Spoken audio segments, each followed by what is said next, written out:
Bismillahirrahmanirrahim. Alhamdulillah hamdan katsiran thayyiban mubarakan fihi kama yuhibbu rabbuna wa yarda wa asyhadu an la ilaha illallah wahdahu la syarika lah. Dzikra rabbihi wa tauhidan wa asyhadu anna Muhammadan 'abduhu wa rasuluhu sallallahu alaihi wa ala alihi wa sallam tasliman mazidan ma ba'd.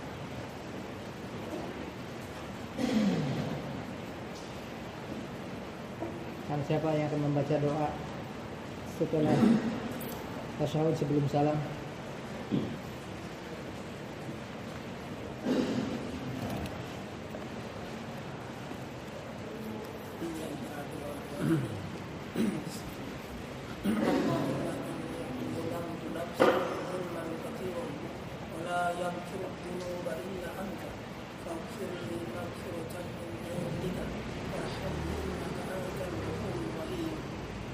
Baik, yang lainnya?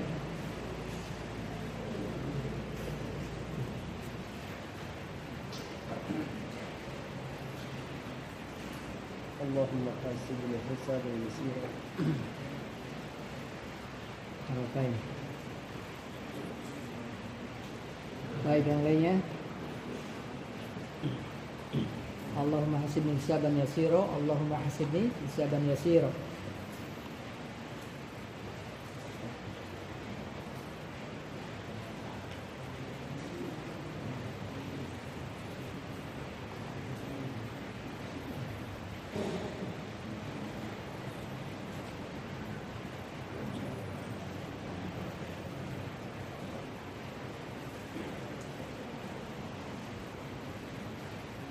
Berapa lagi? Allahumma inni a'udzubika min syarri ma amaltu wa min syarri ma lam a'mal. Ba'd. Ma lam a'mal ba'd. Nah. Yang lainnya?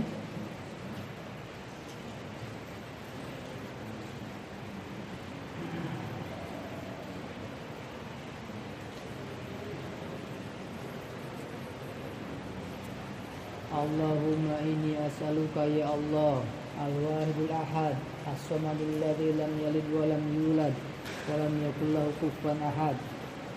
Allah antal firoli dambi innaka antal ghafurur rahim. Kata Nabi apa?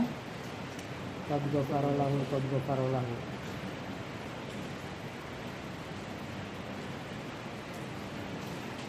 Baik, kita lanjutkan at-taslim. Mengucapkan salam. Qala Syekh rahimahullah taala, "Thumma kana sallallahu alaihi wa alihi wasallam yusallim an yaminihi, assalamu alaikum warahmatullah, hatta yura bayadu khaddihi al-ayman, wa an yasarihi, assalamu alaikum warahmatullah, hatta yura bayadu khaddihi al-aisar." Kemudian Nabi sallallahu alaihi wasallam mengucapkan salam ke sebelah kanannya, assalamualaikum warahmatullah, sehingga nampak putih pipinya yang sebelah kanan, dan ke sebelah kiri, assalamualaikum warahmatullah, sehingga nampak putih pipinya yang sebelah kiri. Nah, bentuk salam yang pertama penutup sholat, assalamualaikum warahmatullahi ke kanan, assalamualaikum warahmatullahi ke kiri. Nah, wa kana ahyanan yazidu fi taslimati al-ula wa barakatuhu. Dan kadang-kadang Nabi sallallahu alaihi wasallam menambah pada salam yang pertama wa barakatuhu. Nah, ke kanan assalamualaikum warahmatullahi wabarakatuh, ke kiri assalamualaikum warahmatullahi. Nah, bentuk yang kedua. Wa kana idza qala an yaminihi assalamualaikum warahmatullahi iktasara ahyanan ala qawli an yasari assalamualaikum. Dan Nabi sallallahu alaihi wasallam apabila mengucapkan ke sebelah kanannya assalamualaikum warahmatullah, Nabi meringkas kadang-kadang atas perkataannya ke sebelah kirinya assalamualaikum. Ke sebelah kanan assalamualaikum warahmatullah, ke kiri assalamualaikum. Bentuk yang ketiga. Wahyanan kana yusallim taslimatan wahidatan assalamualaikum tilqa wajhi yamilu ila syakil aiman syai'an au qalilan. Dan kadang-kadang Nabi mengucapkan satu kali salam saja. Yusallimu tasliman wahidatan. Mengucapkan salam satu kali saja. Assalamualaikum. Ke arah atau melemparkan wajahnya condong atau miring yang sebelah kanan sedikit atau qalilan. Mengucapkan salam sekali assalamualaikum. Sudah. Ya. Jadi ada empat macam yang dibawa oleh Syekh rahimahullah taala di sini. Assalamualaikum warahmatullahi ke kanan, assalamualaikum warahmatullahi ke kiri. Satu. Assalamualaikum warahmatullahi wabarakatuh. Assalamualaikum warahmatullahi. Dua. Assalamualaikum warahmatullahi. Assalamualaikum. Tiga. Assalamualaikum. Empat. Ya. Baik.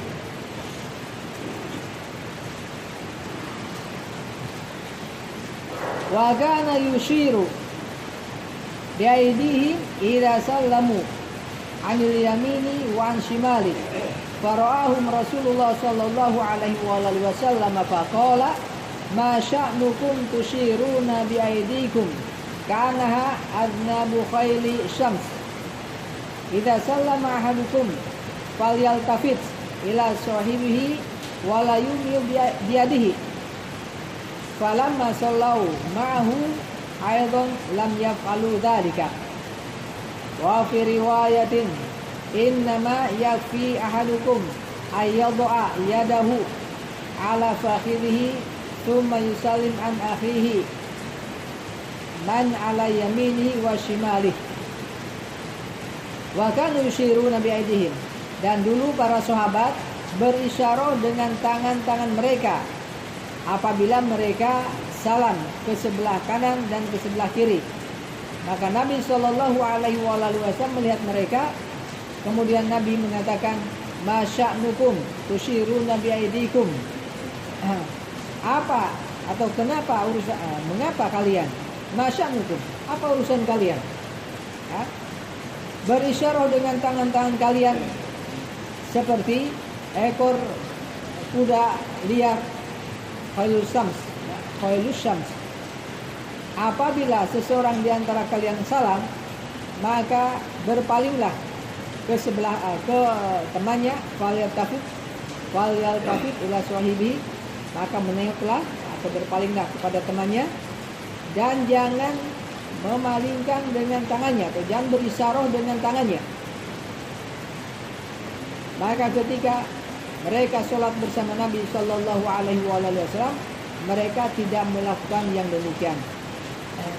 Dan dalam riwayat yang lain, hanya saja cukup seseorang di antara kalian meletakkan tangannya di atas pahanya, kemudian salam kepada saudaranya yang di sebelah kanannya dan yang di sebelah kirinya. Dan dahulu para sahabat ketika bertasyahud berisyarah dengan tangannya ketika bersalam. Assalamualaikum, membalikan tangannya. Assalamualaikum ke kanan, balikan tangannya. Assalamualaikum, balikan tangan yang kiri. Nah, ini ditegur oleh Nabi. Ya, kenapa kalian melakukan yang demikian? Ya, seperti berisyarah dengan tangan-tangan kalian seperti ekor kuda liar.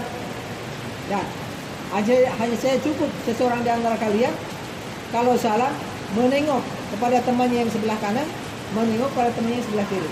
Dia tidak berisyarah dengan tangannya, tidak membalikan tangannya. Nah, baik.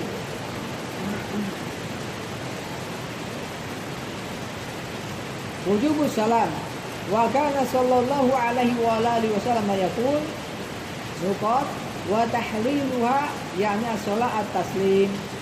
Dan Nabi sallallahu mengatakan titik-titik dan penghalalannya, yakni penghalalan salat adalah salam. Dalam hadis yang sudah berlalu, miftahu shalah at-tuhur wa tahrimuha at-takbir wa tahliluha at-taslim. Ya, kuncinya sholat adalah bersuci, pengharumannya sholat adalah bertakbir, dan penghalalannya sholat adalah taslim, mengucapkan salam. Nah,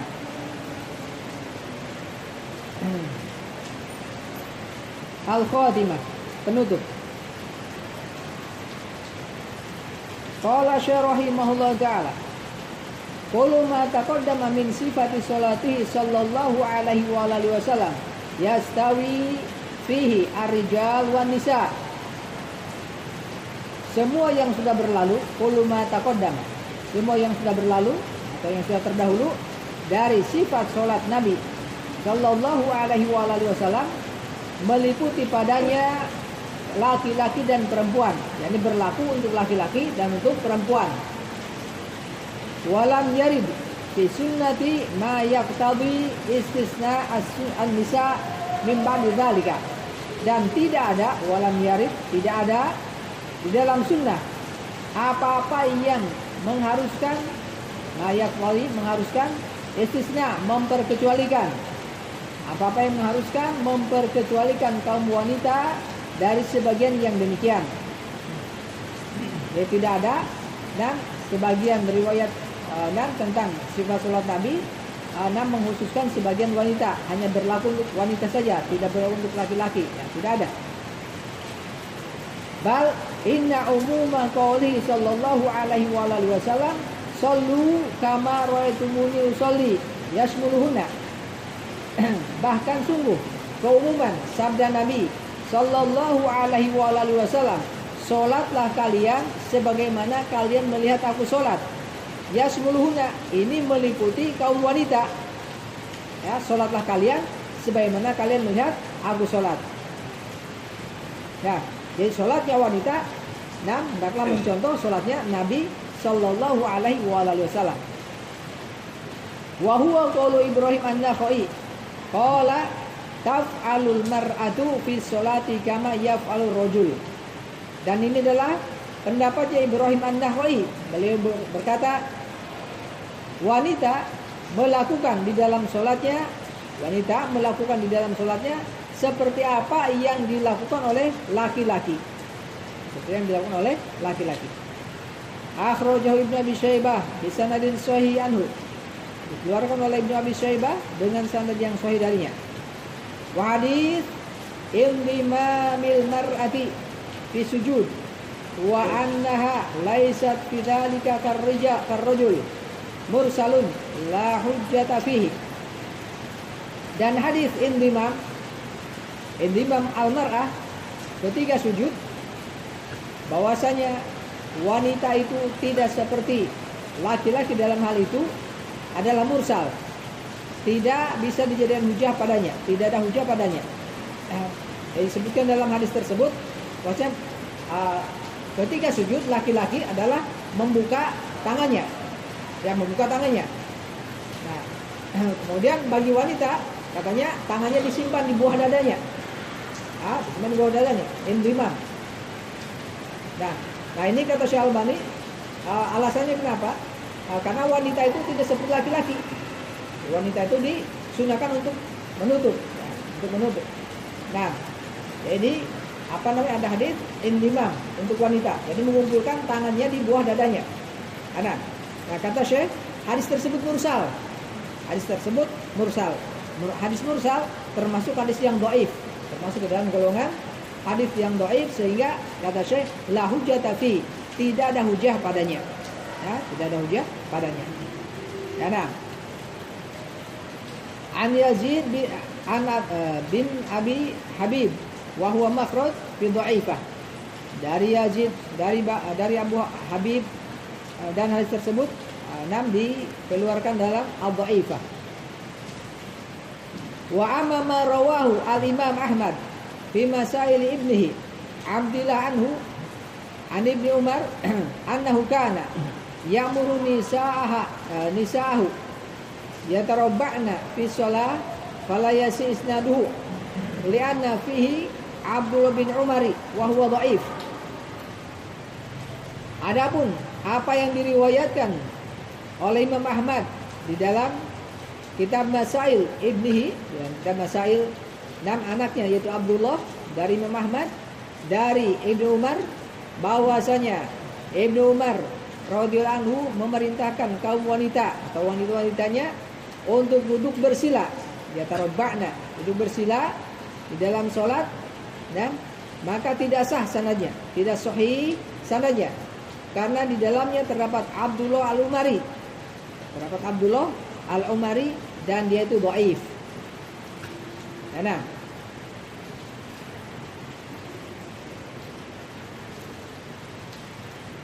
warawal Bukhari fi tarikh as-saghir bisanadin sahih an Ummi Darda annaha kanat tajlis fi salatiha jilsatar rajul wa kanat faqihah.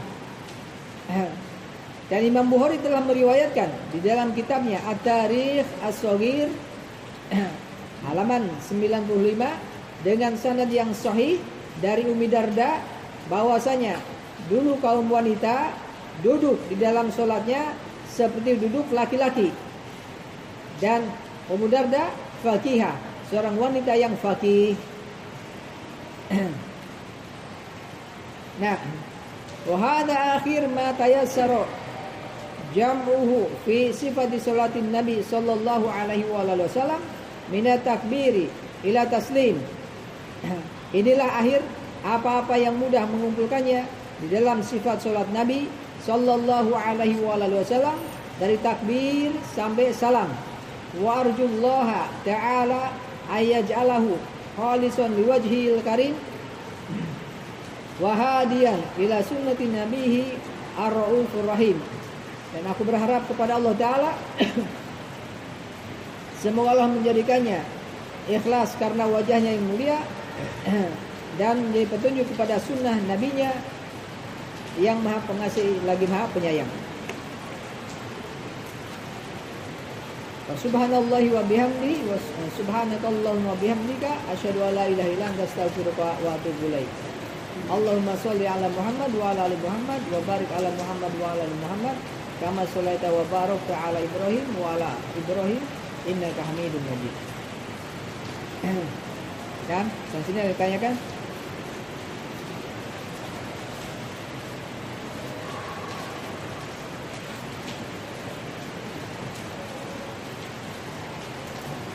Baik, pada beberapa waktu lalu ada yang bertanya, bolehkah berdoa dengan selain bahasa Arab? Ada faedah dari ya. Jazakallahu khair. Ada 2 faedah. Faedah yang pertama dan fatwa dari Al-Lajnah Daimah.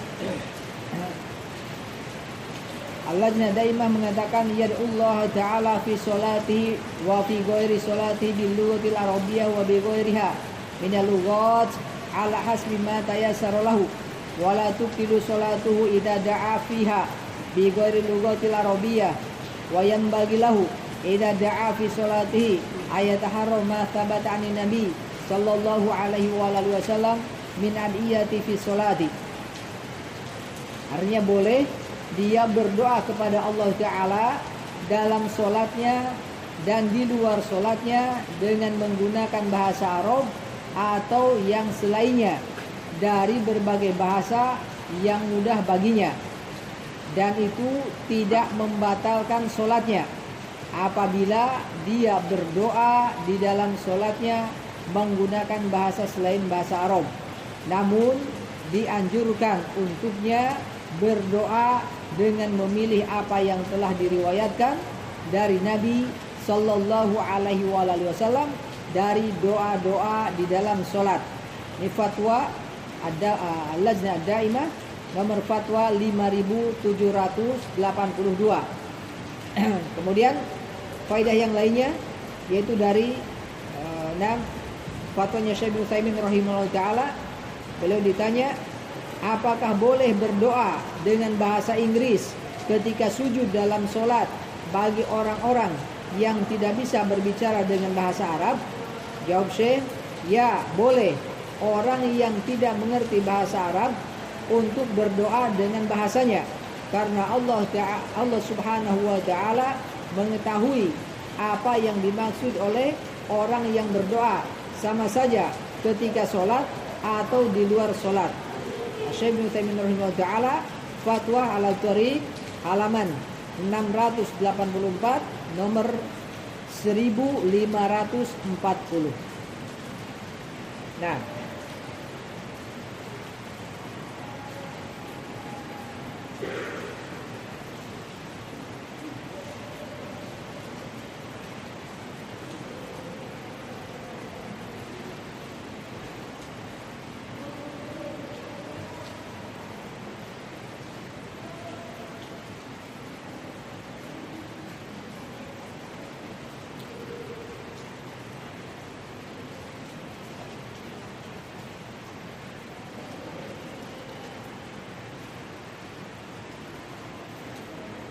bisa dipahami? Nggak ditanyakan? Nggak ditanyakan? Terkait dengan pembahasan tentang masalah sujud sahwi. Sujud sahwi itu yang dapat mendapatkan di dalam penjelasan ini bahwa Nabi SAW sujud sahwi ketika beliau lupa selesai sholat, kemudian beliau kemudian sujud sahwi, salam, kemudian sujud sahwi, salam lagi. Sementara kalau itu disampaikan, kemudian ada juga yang sholat sebelum lupa, kemudian diingatkan imam sujud sahwi sebelum salam.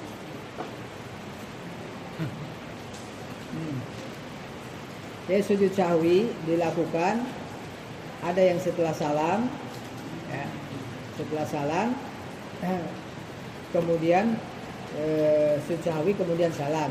Ada yang dilakukan sebelum salam. Nah, kalau dilakukan setelah salam, tasyahud, ya, tasyahud sampai selesai, kemudian salam, assalamualaikum, assalamualaikum. Kemudian sujud sahwi 2 kali. Sujud sahwi 2 kali, ya, bisa sujud, bangkit, duduk di antara sujud, kemudian sujud lagi, kemudian bangkit, tasyahud, kemudian salam, assalamualaikum, assalamualaikum. Tidak ada tasyahud. Ya. Kemudian yang kedua, ya, baca tasyahud sampai akhir, ya, dari awal sampai akhir. Dan sebelum salam, sujud sahwi dulu, Allahu Akbar, duduk di antara sujud, kemudian salam, duduk, sujud lagi, kemudian duduk, kemudian baru salam.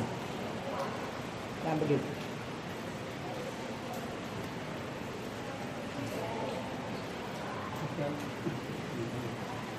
Tadi mengenai doa wafat, doa meninggalkan yang berharap, orang kita lafaz itu atau dalam hati itu? Dilafatkan. Nah, dilafatkan.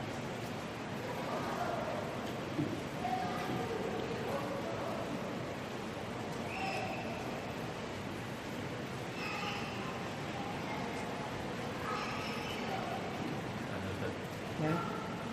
Kalau kita mendatangi suatu masjid, kemudian di situ sudah tahiyat akhir, kita lihat sudah tahiyat akhir. Sementara di tempat lain tidak terlalu jauh ada masjid yang memang belum sholat.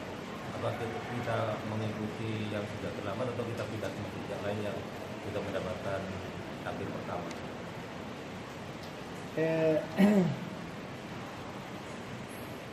Yang terkait keutamaan mendatangi masjid bermacam-macam, apa namanya, kriterianya.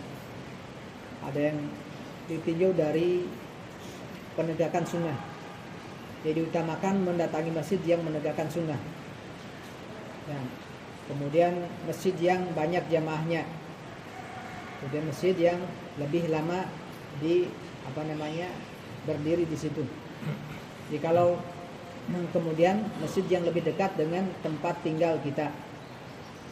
Nah, jadi kalau antum mendapati masjid yang memang sedang tasyahud akhir itu yang dekat rumah antum, ya sholat di situ, dengan catatan masjid tersebut menegakkan sunnah, ya, menegakkan sunnah Nabi dilaksanakan.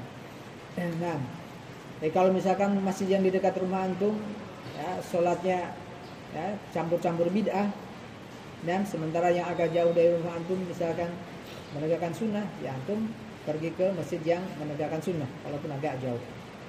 Nah, Allah alam bishawab. Tapi seandainya antum sholat di situ, ya, sholat saja, karena sabda kalau antum biasa sholat berjamaah, walaupun antum hanya mendapatkan tasyahud akhir, antum mendapatkan pahala sempurna 27 kali lipat, ya, karena dikatakan dalam hadis wa ma adraktum fasallu wa ma fatakum faatimu. Apa-apa yang kamu dapati dari imam, maka sholatlah. Dan apa-apa yang kurang, yakni sempurnakan. Antum dapatnya tasyahud, ya ikut dengan imam tasyahud. Antum dapatnya dengan imam 1 rakaat, ya ikut dengan imam 1 rakaat. Yang kurangnya sempurnakan. Dan kemudian dalam hadis yang lain, yang mananya seseorang yang biasa ditulis sebagai seseorang yang sakit ataupun yang safar, dan ditulis pahala sholat sempurna seperti ketika dia mukim,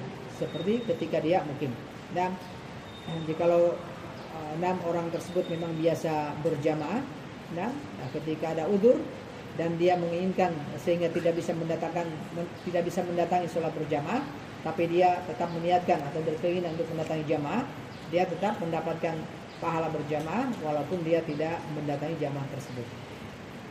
Wallahu a'lam bishawab.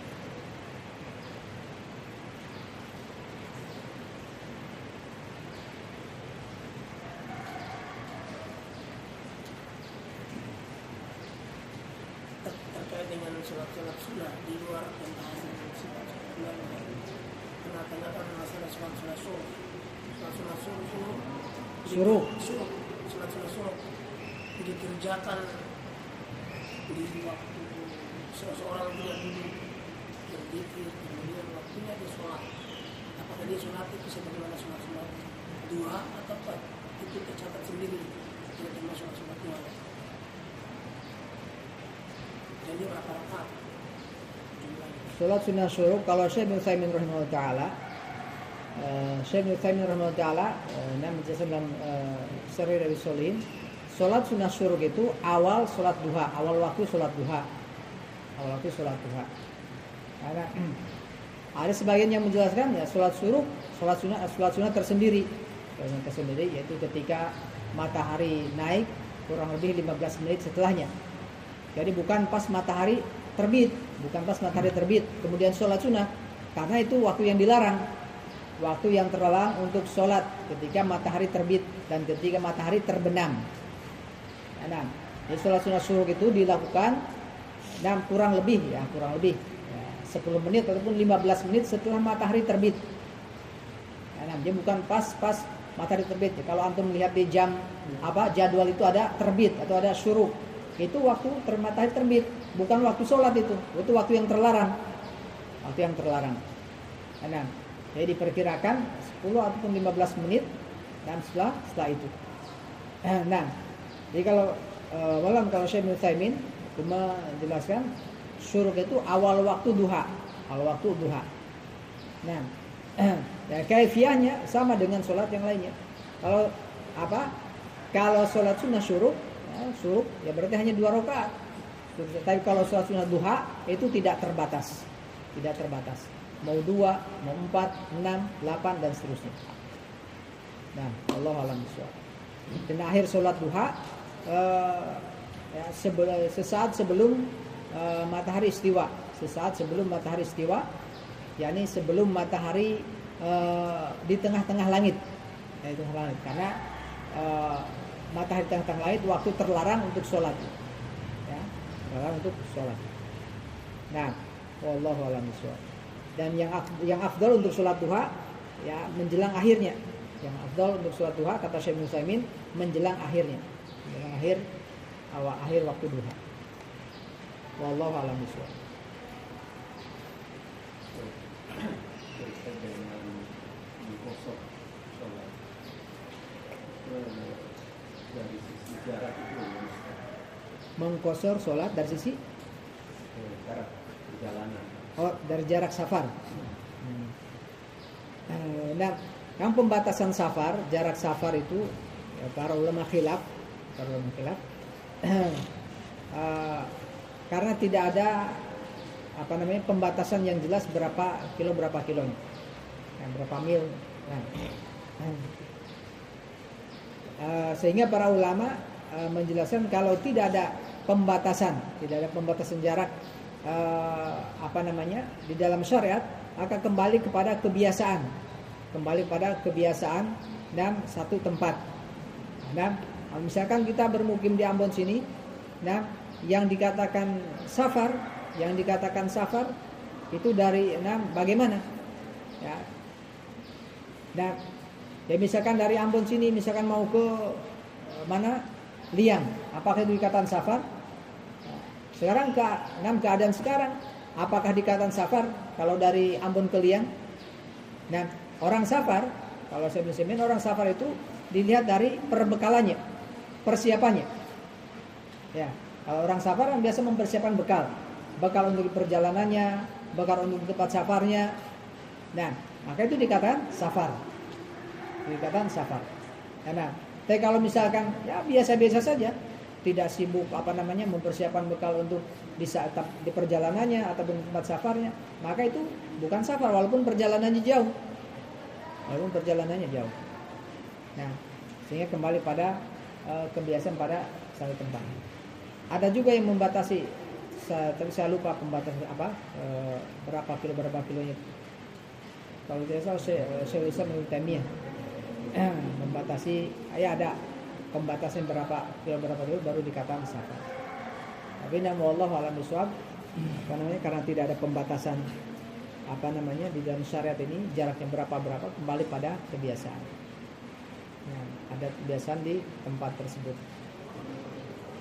Dan ketika safar dalam perjalanan ini kita ke satu tempat, terus apakah dalam perjalanan selama kita dalam perjalanan kita bisa melakukan proses safar atau kita mengikuti kemana atau masih di situ?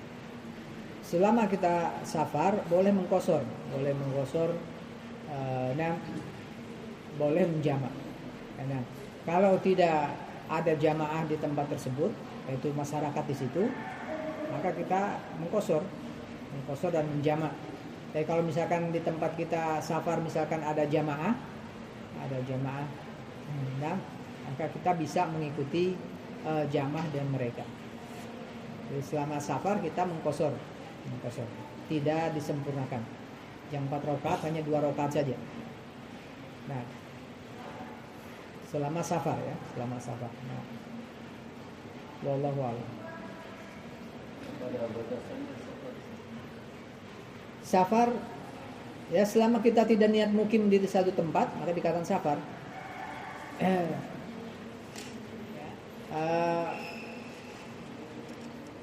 Yang namanya safar itu kata Syekh Musaimin adalah yang mananya meninggalkan tempat tinggal.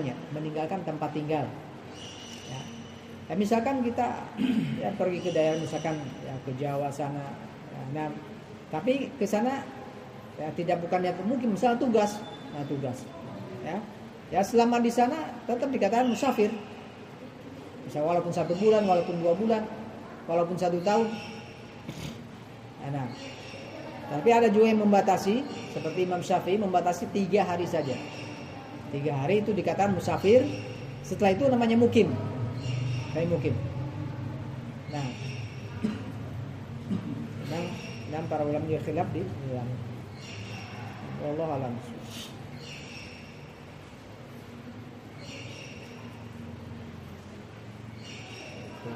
Bolehkah orang musafir itu dia tidak mengikuti berjamaah di masjid tempat dia singgah tersebut? Dia di hotel, dia sholat sendiri di hotel tanpa dia mengikuti berjamaah dengan masjid terdekat di tempat singgahnya. Boleh. Ya, itu di antara rukhsah musafir.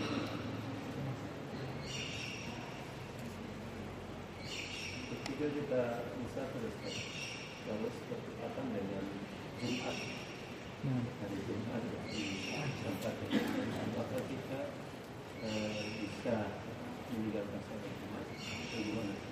Ketika kita musafir di hari Jumat, datang waktu Jumat, Ya. apakah kita boleh meninggalkan Jumat? Nah, boleh. Di antara syarat Jumat itu adalah mustautinah. Mustautinah itu orangnya memang tinggal di situ, penduduk di situ. Dia musafir tidak diwajibkan untuk ikut Jumat. Diwajibkan untuk ikut Jumat. Nah, kecuali misalkan seperti tadi keadaannya, ya dia tinggal di tempat tersebut, ya, sebagai musafir, masyarakat di situ melakukan Jumat, maka dia ikut Jumat dengan masyarakat tersebut. Tapi kalau misalkan rombongan musafir misalkan, dan rombongan musafir, antum misalkan berdua atau bertiga di hari Jumat, nah, ya katakanlah misalkan di kapal, ya, nah, itu semua musafir ya, tidak diwajibkan untuk menegakkan Jumat, tidak diwajibkan untuk menegakkan Jumat, ya, tapi melakukan sholat zuhur. Nah, atau misalkan antum,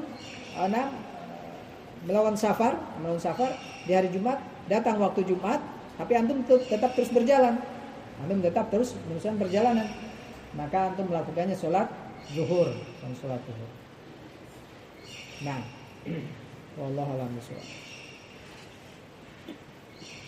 Kalau biasa kita hadiri sholat Jumat di sholat waktu safar itu kita hadiri sholat Jumat di satu tempat. Kemudian kita dalam kondisi musafir. Terus apakah boleh kita hadiri sholat Jumat itu dengan niat qasar dengan zuhur dan asar? Maksudnya di qasar atau di jamak? Kalau niat di qasar, di jamak dengan asar. Tapi kita hadiri sholat Jumat. Ya. Dan wallahu alam boleh tidak menjamak antara sholat Jumat dengan sholat asar. Ya, yang ada kan sholat duhur dengan sholat asar, menjamak, digabung satu waktu. Nah, sekarang apakah sholat Jumat, ya, boleh nggak digabung dengan sholat asar atau dijamak? Nah, walau pembahasan yang sudah berlalu, ya, dan tidak boleh. Karena tidak ada contohnya seperti itu. Tapi wallah mungkin di Murajah lain barangkali ada fatwa dari kalangan para ulama. Nah, seingat anak itu tidak boleh, ya, karena sholat Jumat itu bukan sholat duhur. Sholat Jumat bukan sholat duhur. Ya, nah, berbeda kaifiyahnya, berbeda tata caranya, ya, nah, dan persyaratannya juga berbeda. Nah, sholat duhur, sholat Jumat itu bukan sholat duhur. Nah, sehingga tidak berlaku menjamak tersebut. Jadi wallahu alam kalau ada yang terang punya faidah yang tentang hal tersebut.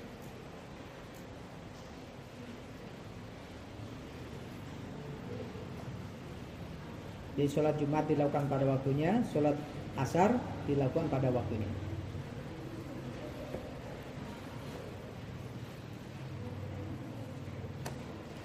Baik, dan kita cukupkan sampai di sini. Ya. Alhamdulillah. Tadi terkait sama salam itu Nabi SAW salam ada yang terkadang ke kanan saja tanpa menoleh ke kiri. Ya, tidak mengikuti sunnah. Maksudnya salam sekali saja. Iya. Tidak menoleh ke kiri karena tidak salam. Dia hanya ke kanan, assalamualaikum, sudah selesai. Terus istighfar, takbir dan zikir yang lainnya. Atau kalau sholat sunnah ya sudah berdiri, tidak ada zikir setelahnya. Baik, jadi apa yang sudah kita baca ya, apabila benar maka datang dari Allah Subhanahu Wa Taala, dan apabila ada salahnya maka datang dari kejahilan anak, ya, bukan dari kesalahan Syekh rahimahullah taala. Ya, mungkin ada salah dalam memahami ataupun menerjemahkan. Baik, sehingga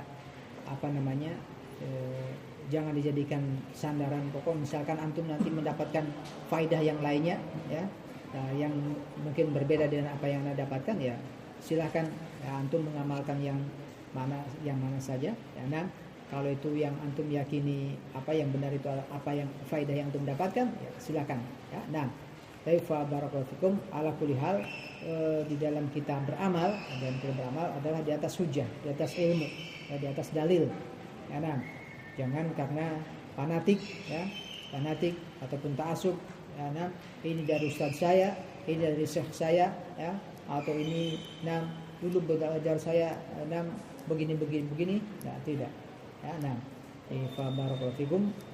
Nah, beramal di atas hujah, ya, di atas dalil, di atas ilmu. Nah, baik, ya, kurang lebihnya mohon maaf apabila dalam menyampaikan ada kata-kata yang kurang pas pada hati antum.